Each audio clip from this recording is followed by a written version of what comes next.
Hello बच्चों, चलिए प्रश्न को देखते हैं। कह रहा है कि पाई एक डैश संख्या है।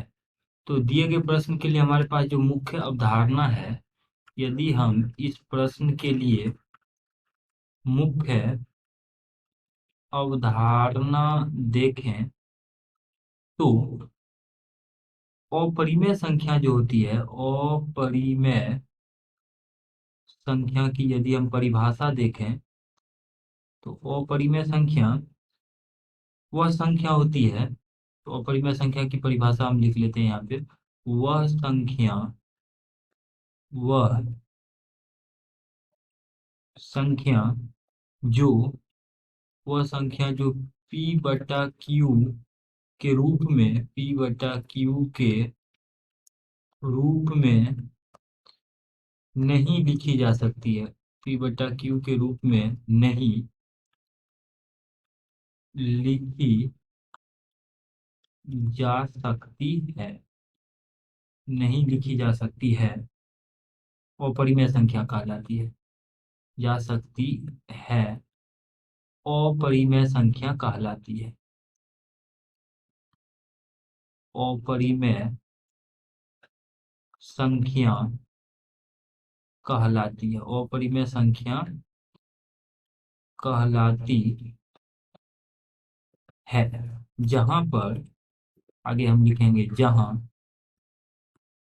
P व Q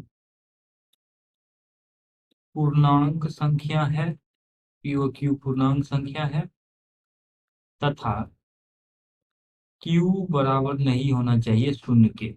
तो उस स्थिति में हम वैसी परिमेय संख्या को कहते हैं, वैसी संख्या, वास्तविक संख्या को कहते हैं कि वह अपरिमेय संख्या है। अब देखिए, पाई को अगर हम पाई बटा एक लिखें, मान लेते हैं ये एक जो भी संख्या है, तो यहाँ पर इसको अगर हम P बटा क्यू के रूप में लिख लिए मान लेते हैं, तो Q तो यहाँ पर पूर्णांक संख्या है। Q जो है वो पूर्णांक संख्या है, परंतु P जो है पाई एक पूर्णांक संख्या हम जानते हैं कि नहीं है, क्योंकि पाई का जो मान होता है एक पूर्णांक संख्या के बराबर नहीं होता है। पाई का मान 22/7 होता है, जो कि एक पूर्णांक संख्या नहीं है।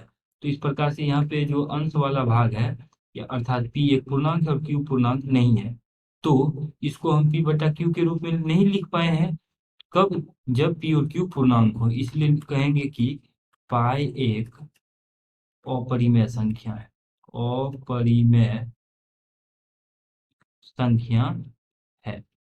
अपरिमेय संख्या इसलिए है कि इसको हम P बटा Q के रूप में नहीं लिख सकते हैं, जहाँ पर P और Q दोनों ही पूर्णांक है। यहाँ पे अगर देखें तो ये जो है पूर्णांक संख्या नहीं है, अंश वाला भाग P, और ये पूर्णांक है, तो इस स्थिति में यह एक अपरिमेय संख्या होगी।